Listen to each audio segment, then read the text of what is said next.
afternoon. This is the Formless podcast, number 31. I'm Dustin, your humble host. I'm joined with Tyler, the superhuman, once again. We've got a whole bunch of stuff to talk about this week. Let's see. We were down here this morning for a black belt test. We had actually two of the three people that were testing were previous guests on our podcast. Mr. Skip was down. He finally crossed that bridge and got his black belt. He was like the first or second guest we ever had. Yeah, Mr. Skip. Yeah, we had him, and he talked a lot about martial arts. Yeah, and he was really good. Yeah, he was like the first or second guest we had, and it was a pleasure to have him. He was awesome. We also had Mark testing for his black belt, and he was a guest on our podcast. And then his daughter Maddie, who haven't quite conned into getting in here just yet, but I think that's going to happen here pretty soon. She'll be on. So. Yeah. We may have to Shanghai her and surprise her at work or something and drag her down here. But lots of stuff happened. Talked about the Dream Crusher last week. We talked about your broken foot. I had many responses on social media telling me to tell you to get well and give you a hug and all that kind of thing. So, excellent. Yeah, you got some sympathies there. I need a hug. Yeah. I broke down. So we finished recording, 2 weeks ago? 2 weeks ago. I broke down again on the way home and then figured all that out. Got it towed home, figured all that out. Broke down a third time, and I'm going to go home after recording this one today and fix it. So it's been down for 2 weeks. The Dream Crusher. The Dream Crusher never fails to crush my dreams. Actually, last night, it's similar. Last night I was driving my van that I used. It's a 2007 Chrysler Town & Country with almost 190,000 miles on it. Yeah. And I was driving it yesterday for some stuff, or last night, and all of a sudden I looked down and my check engine light popped on the van. And I was like, no! And I thought about you. I was like, you're Dream Crusher number 2. And I was like 2 vans, Yeah. So I was like, I know it. You know what that feels like. I know what you're feeling. Yeah. Even though check engine light could be something small or something big, but you had to really tear your van apart. Yeah. Good fun there. We just finished with this black belt test, and it was 2.5, 3 hours long, maybe.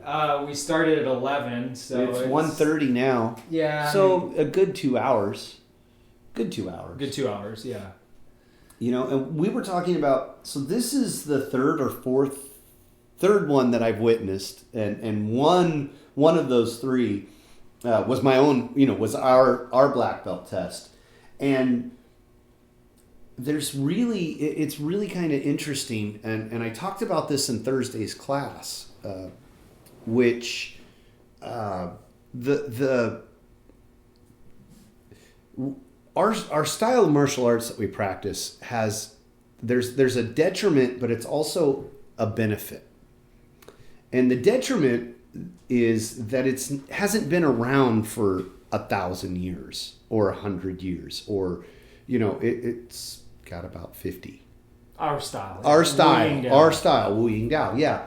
Whereas traditional styles like traditional kung fu, taekwondo, Shotokan karate, all of those other styles, some of those are hundreds of years old, if not thousands of years old. Mm-hmm. And there's a process there.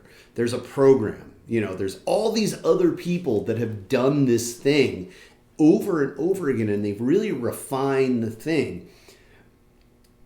But it's a cookie cutter in some ways, right? Like there's a program, you don't deviate from that. This is the way it goes. You do ABC, you cross your I's, you cross your T's, dot your I's here and there, and this is the way it's done. You don't deviate from that path. And Bruce Lee was famous for breaking that mold. Mm-hmm. And we really, I hope hope this is one thing that doesn't change about our style, because it does change. We do grow and shift and things adjust. And I really hope that this is one of the things that doesn't change. Our black belt tests, the 3 that I've witnessed, like I said, have been a little bit different. Each one was a little bit different. We still had the written part. Everybody does that, irregardless. But what you go through when you're doing the physical half of the test is wildly different from one to the next. Mm-hmm. And I like that because you don't know what to expect. And you shouldn't know what to expect, in my opinion. As a black belt, you should know what to expect, but also at the same time, it shouldn't be like, oh, now we're doing this. Yeah. So now, okay, this is where I do, demonstrate that I know X, this and that, and it keeps. Pause for a second. It keeps it fresh. It keeps it fresh. It keeps it it keeps it fresh, but it also keeps it. There's this element of uncertainty. Like, you don't really know when it's going to end, and you don't really know when it's going to, or what's next. And I think that's a good thing. I really do. Because all the tests up to this, you're only working on a certain portion or certain, element mm-hmm. of that. And then, it's like one of many ingredients to this giant pie. And now, you've got the black belt test, and you may have to use all of those ingredients. You may only use 3 of those ingredients, but you're making this thing, and it's kind of up to whoever's curating the test. You know what I mean? Well, yeah, right. And it was really cool to see that. It was really cool to see that. It was really cool. And, the way Sensei Court ran our black belt test, we had 5 people testing. Mm-hmm. And this one today was 3 people. So in some ways it went faster. In other ways it was a little bit different. Like you said, just like each test is different. And I'm a firm believer that one should. It's like that Mike Tyson quote. Everyone's got a plan until you get punched in the face. Yeah, absolutely. And so it's the same thing. Like with the black belt test. For us, for our art, and for our dojo, you practice, you polish, you train, you do these things that you're preparing for the test. At the same time, you also got to be formless and prepared for anything. They did that one. I remember on our black belt test, they did that one thing where if you're the one testing, you're standing, and then you have people on either side of you, and one person on your right uses both their arms to grab your right arm, and the person on your left, you remember this, grabs your left arm with both their arms, and they're both tugging, kind of like almost like a tug of war, and they're both tugging on you, and so you've got to figure out how to get away from that. And we never, or I shouldn't say we never. That was something that we didn't, that wasn't polished or worked on as far as something to train for. And then it's thrown in your test, and it's like, oh, get out. And I like that. I love that. We did something with like a training knife, right? And I had a panic attack during our test. Like I was like, we didn't practice this. We were sparring 3-4 nights a week sometimes in preparation for this, but then somebody's got a training knife and they're going to try and stab you with it, and you're like, you know what I mean? I kind of had this moment of panic where I didn't practice for this, So then it was like, oh crap, how do I deal? Well, you deal. You figure it out. And real quickly. Going back to Phil's test. That guy got put through the ringer, but he was the only one testing. He was the only one. So all the focus was on him. The other thing that was really cool about about this test today was having all 5 of us that had tested last time that on was the panel. Really cool. And watching that and seeing some of those guys we haven't seen for a year, or 8 months for Sensei Van Klinken. We hadn't seen him for 8 months, seven or 8 months. Sensei Mitchell we haven't seen for almost a year. So it was really cool to see those guys and see them and see how proud they were to be there too, I thought that was really cool. I didn't even really think about that until you just mentioned it right now. But yeah, everyone, all 5 of us that were at the last black belt test are now on the panel. And Sensei Swope spoke. Yeah, Sensei Swope, yeah. Mr. Stoic. No, it was good. And I guess me being my first black belt panel, then I'm sitting there and I can't do anything because I've still got this, I'm healing on my leg. And so I'm just sitting but it's a different type of training, which is really cool because like now with my leg being hurt, but on the mend as it is, I get to, it's not so much of, my focus isn't so much on me as myself, like, oh, am I kicking right? Is my technique right? I'm looking at everyone else now, and I get to fully, like, instead of turn inside and look at myself, it's now like I'm exclusively looking outside myself, almost exclusively at everyone else and how everyone else is doing it. It's given me a different type of insight. And so then to see those 3 people that test today and to be able to see like, oh man, this person's really good at this. Oh, this person's really good at this. That was really cool. And then to see you guys, you get up there and spar with each of the people. I think you sparred with everyone. Yes, I did. At some point. Yeah. That was really cool. Yeah, that was an experience to be on the other side of that fence, Yeah, totally. I remember somebody on our test, somebody came up to me and was like, look, I'm not going to try and beat you. You're here to show what you can do. So like, don't go crazy on me kind of thing, And I was like, well, I'm not planning on it. I don't remember who told me that, but I remember that I flashed back on that point before the test got started, when they walked in and you could see the nervous energy, and the excitement. And I remember thinking like, okay, that's what this person was talking about. Like, hey, you're here to demonstrate what you know. You're not here to like kill all these people that are helping you, right? Yeah. And on the same token, like, they're helping. I'm not trying to beat the person that's testing. I'm just trying to give them a good partner so they're able to show what they know. It's not a like, oh, well, if I beat you, you're not going to pass kind of thing, or you're only going to pass if you can dominate this. It's I want to make it a challenge. I'm going to give you my best effort to show what you can do. Does that make sense? Absolutely. I just want to be a good partner. And I remember it was weird. It was a weird feeling because I flashed back on this, and I think it might have been Mark. I can't remember exactly who said that, but they kind of pulled me aside and they're like, look, I'm not trying to kill you here tonight. Like, when you test, I want to be a good partner for you. So if I go too hard or go not enough, let me know, that kind of thing. And I don't think that there was an issue ever, but it was kind of a moment where I was like, okay,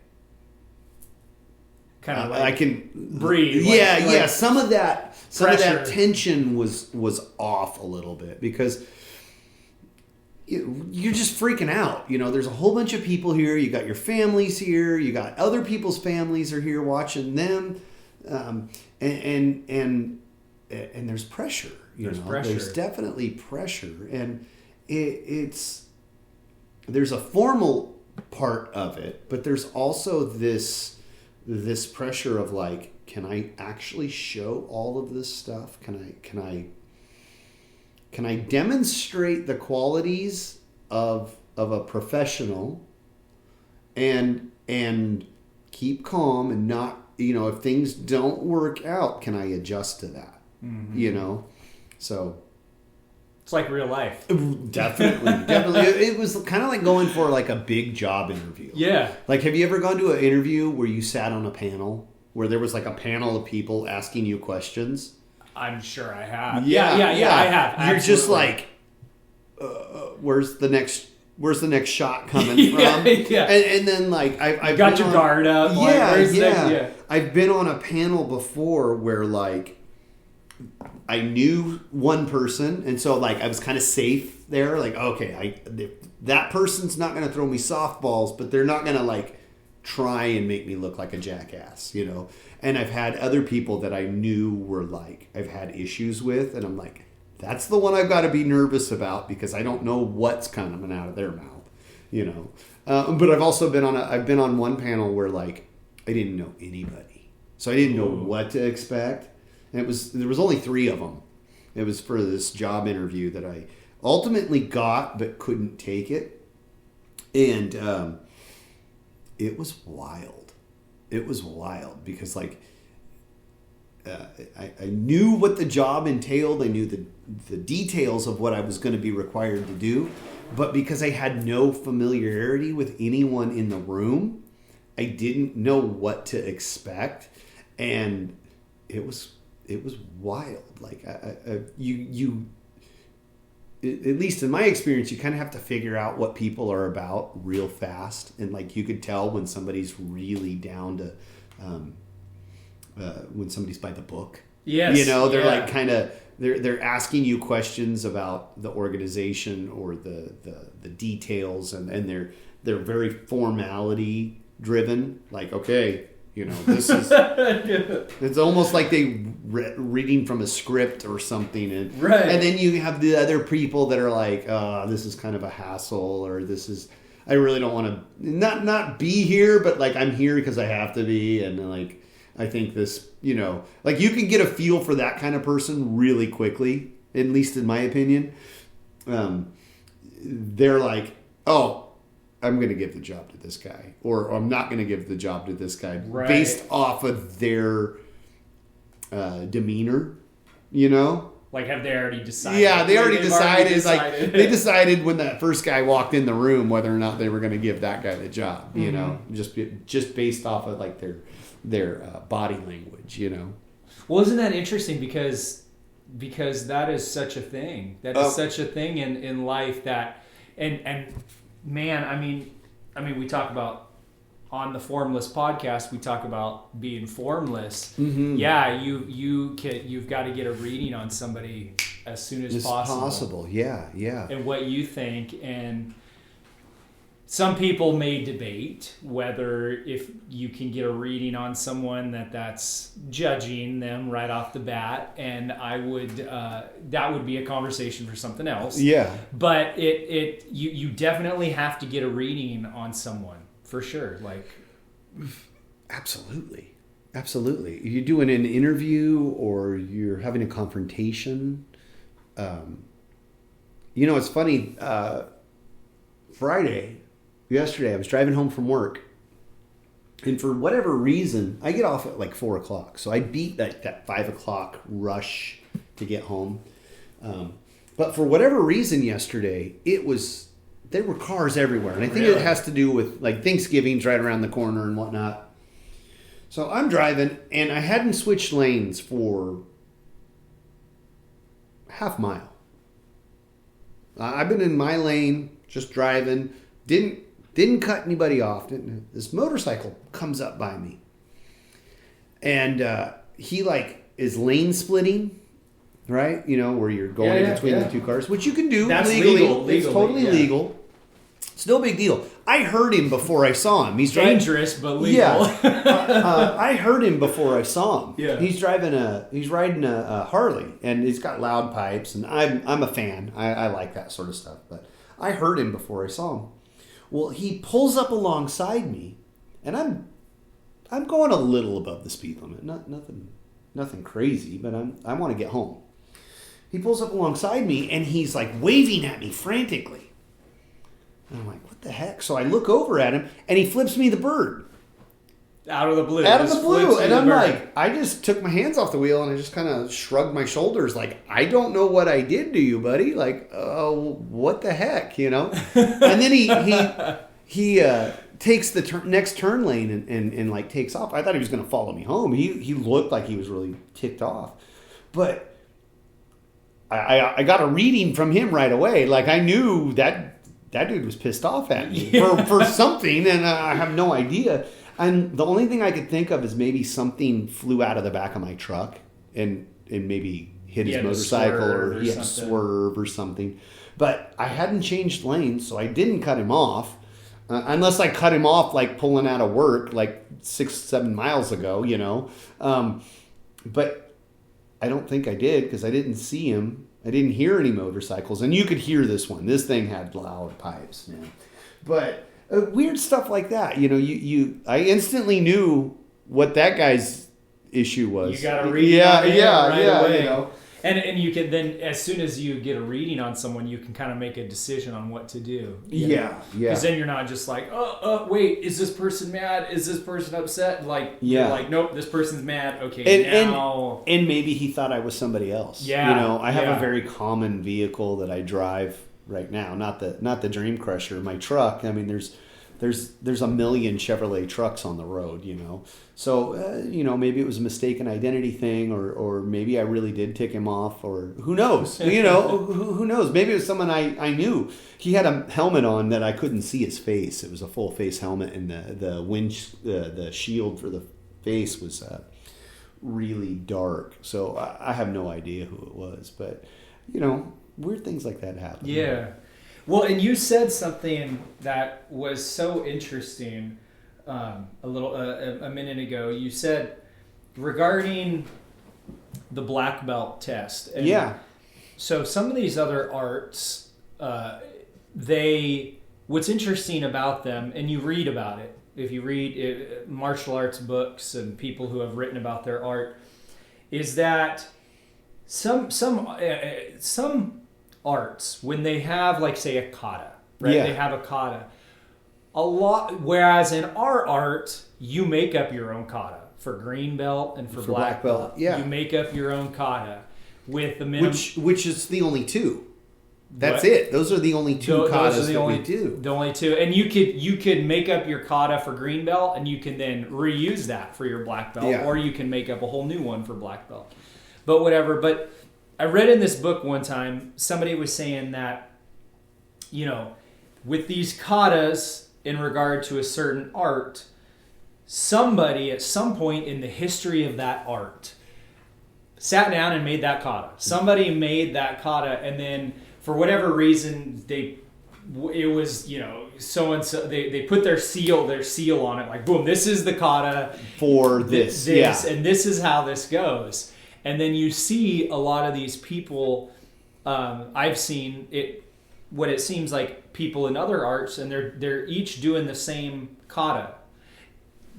They're each performing the same kata, like at tournaments. Yeah. And the interesting thing to me is that each person doing the same kata, it's like somebody throwing a roundhouse kick or a round kick. Right? We all throw it differently, but it's the same kick. Like, it's so interesting to see that. Yeah. Kata, it's the same thing, whereas there's a little bit of individuality there. Individuality and character to each kata. And it's just interesting how that is. I don't say that as a positive or a negative. I just say that that's what it is that somebody put their stamp of approval on a kata, and then that specific kata with each move integrated within it has then passed down through the generations. And again, not saying it's a good or a bad thing. It's just it is what it is, and it's interesting to see that, and how our art is all about you creating your own, and it's somebody's character and personality coming out of it. And a pre-scripted kata, you would see somebody's personality and character come out as well. But that's just always interesting, like we were talking earlier about other arts. Well, and the other thing too, though, is like everything's, yes, there is an individual flavor that comes out there, but what what it's supposed to be. You know what it's supposed to be. Mm-hmm. And you kind of know from that, like you get this. It's like classical music, right? Classical music, Bach, Beethoven, Mozart. Those pieces of music are historic, right? Yeah. And they have to be played a certain way. Now, you're allowed for like a little bit of leeway. Like I'm sure, but like if you deviate too far, there's a line to cross, right? And you can't cross that line because then it doesn't become that famous piece of music. And I think formal katas, whether it's Taekwondo or Kempo or Shotokan or whatever you whatever you want to say, those are, there's a line somewhere, and there's no hard fast rule there, but there's definitely a line somewhere where you better not cross it, right? Don't deviate. Don't put too much of yourself. Okay, yeah, you got to add just the right amount, but not too much. Yeah, and so that's an interesting concept, an interesting thought, I guess. Katas it is. It's super interesting. Katas, I am a fan of. Oh, katas. really? Yeah. See, I think they're boring. Well, I would agree with that too. But they have their place. They have their place in... I'm sure they do. And just not a fan. I'm just not a fan. Yeah. Now, I've heard a lot of arguments for them. I'm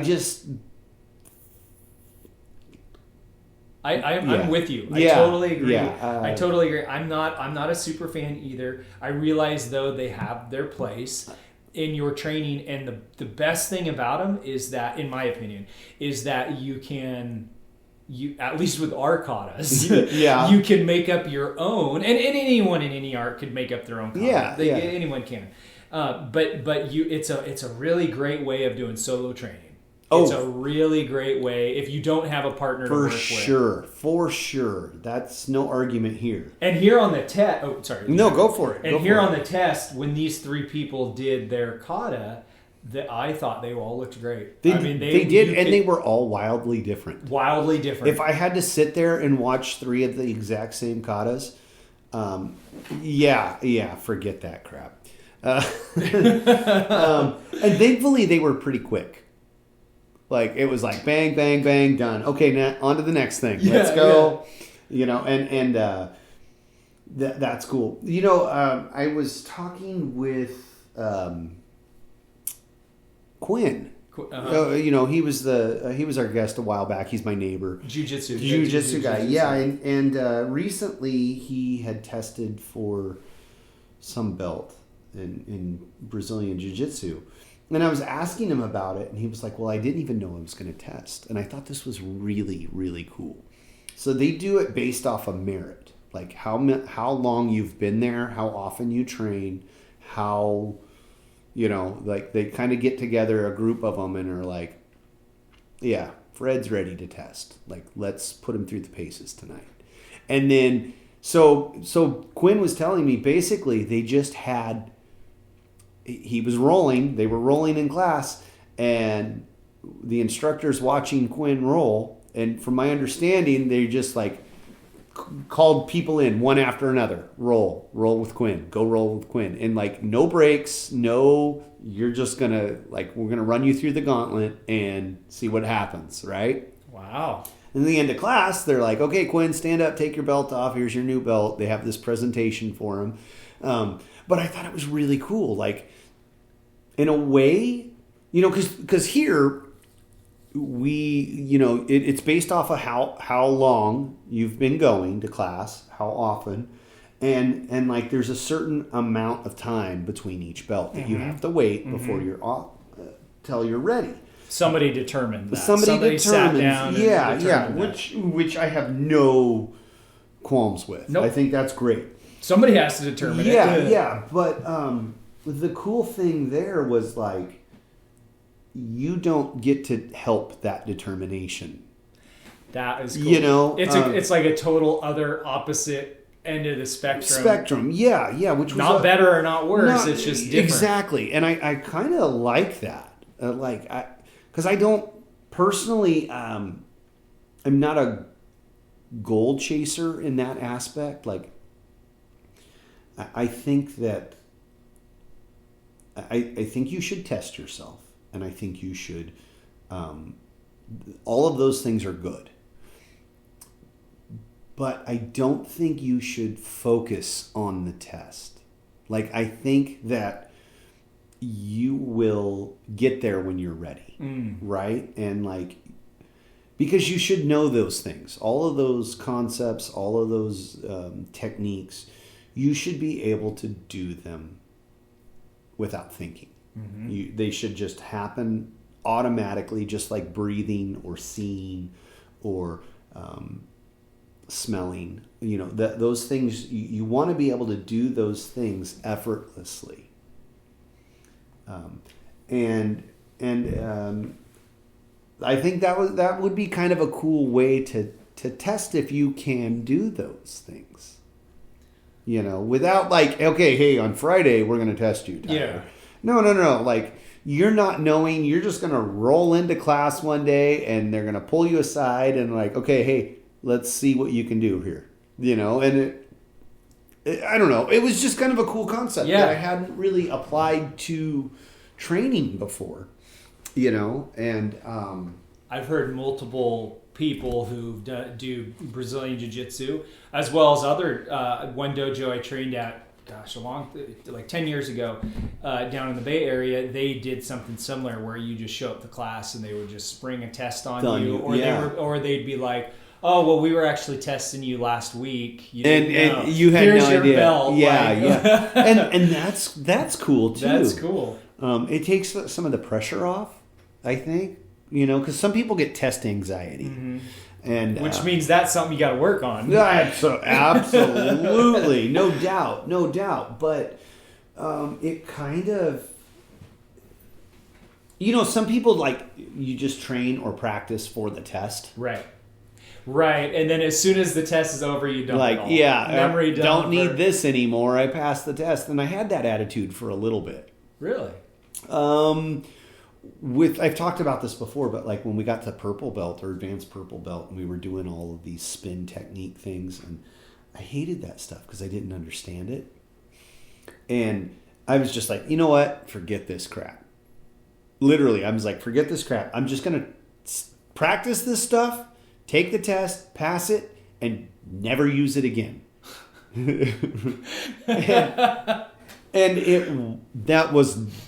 I was completely wrong, obviously. That's not the case.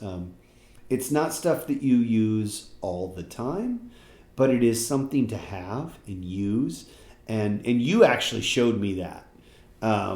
You had gone to a tournament back then and like had actually placed in the tournament by using some of those techniques. A spin, Yeah. I have a video from that, yeah. And I was like, oh. Okay, now I get this. I understand why and how. I have a real hard time going along with something if I don't know what it's for. Yeah, the why. The why. the what. The what. The where. The why. The how. I have to. I can't just follow something blindly. I have to understand, and it's a detriment to myself because if I don't get it, I'm not going to hang on to it.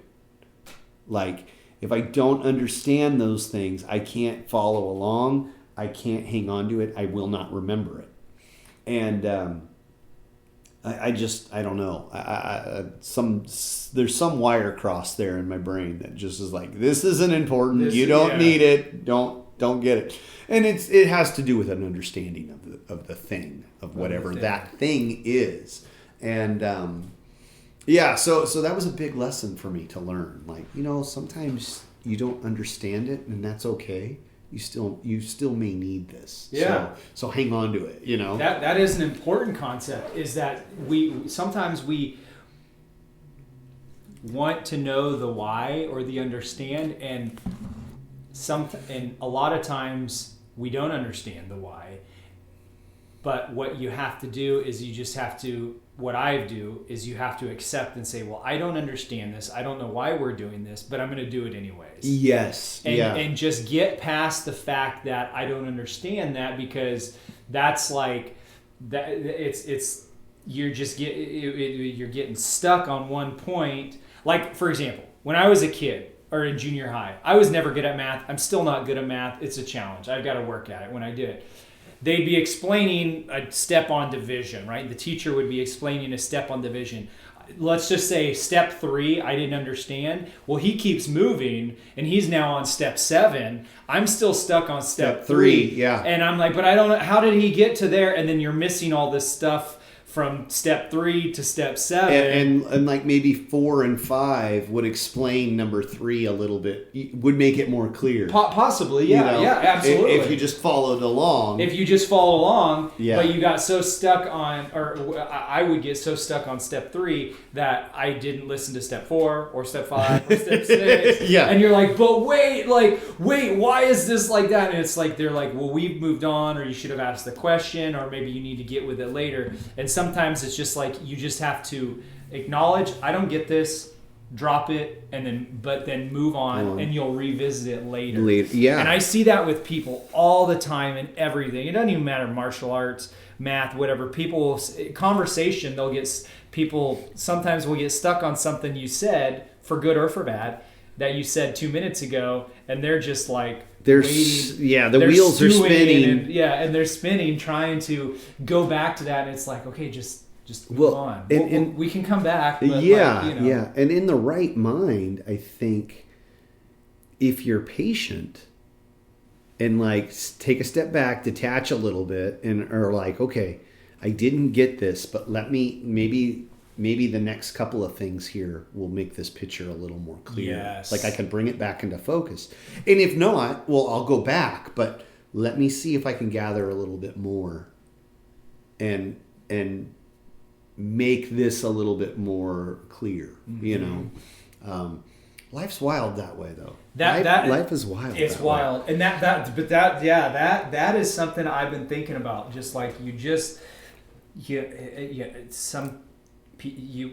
sometimes we get stuck on those things, and then we miss everything in between because and it's just really important to, and I will do that daily, like on daily stuff. I'll be like, and it's almost like no big deal for me right now, because if I don't get something, like say my boss or my employer or whatever, a teacher is telling me this, okay, you got to do 1, 2, 3, 4, 5, and I don't get 2. Well, I'm just like, okay, in my mind, I'm like, okay, I don't get it, but move on. Let's stay current, And I think that's a real valuable skill to have. Valuable. I could agree with that. Yeah. So it's wild if you let things go. Well, let things go temporarily. But like, don't get hung up on Don't get hung up on that. Because it almost brings you a little more trouble. Yeah. Well, and that's the same thing.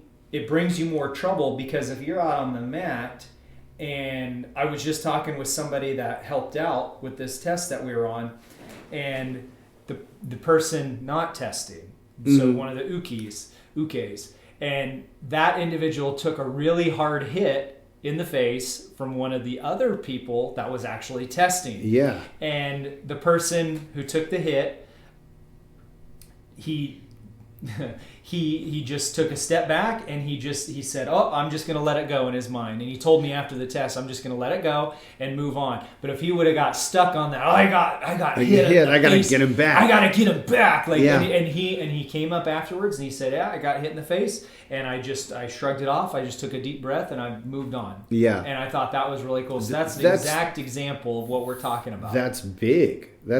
Because he wasn't under the pressure. He wasn't the one under the pressure. And who knows, maybe the guy that he was sparring with that was testing was feeling that pressure,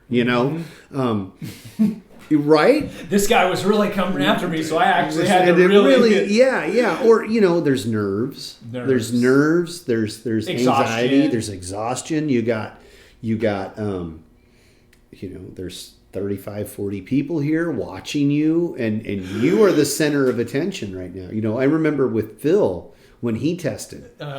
You know, it started out pretty light and pretty easy, and as the day wore on, it was getting intense from Phil because he was getting tired. He was sparring over and over again, and like no breaks. At one point, he had a trash can nearby so he could vomit if he needed to, and he was getting to the point where like some of those hits were coming out wild, a little hard, you know. And Phil's a super nice guy, and this is not a detriment to him. No. I love Phil, but like you could tell that like he was, that control that would have normally been there wasn't there because of the exhaustion, because of the anxiety, or the all the focus was on him. You know, if you ever, you know, you've read a book, you've studied, you've concentrated, that pressure that you have, you can only maintain that level of concentration for so long before it breaks. Mm-hmm. And you don't go down a step or down to normal. You drop below that, you know, normally, and have to kind of get back to normal. Mm-hmm. You know, under stress, weird things happen to people, and like you could see, like now I could see that. But I remember at some point during Phil's test where there were a couple of us that were sparring with him, and we were like, hey, watch out, make sure you know make sure you watch your face, because you might catch one here. And it wasn't like, oh, we were complaining about Phil. It was just like, you know, be careful, because he's swinging for the fences. He's getting tired. He's getting tired. And you know, if you ever driven tired, you know, I know a guy that got pulled over one time. He was a truck driver, and he had been on the road for a long time. He was tired. He got pulled over because the officer thought he was drunk, and you know, field sobriety tested him, and he's like, I don't drink, I'm tired.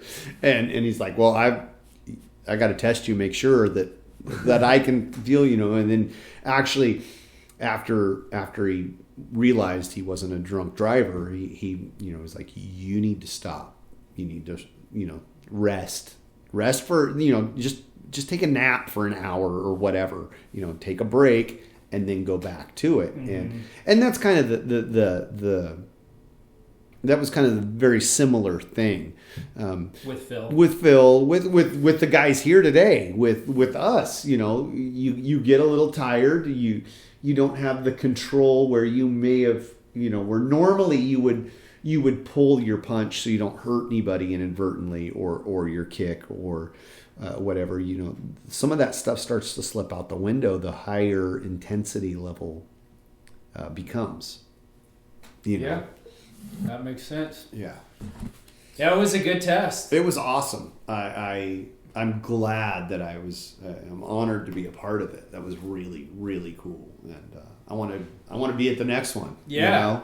Well, and it was so interesting, like having gone to a black belt test for Phil, and then we did our own test, and now we're now on the panel. It's on the one test we weren't black belts. Yeah. The test was then our second test that we went to was for the black belts, was our black belt test.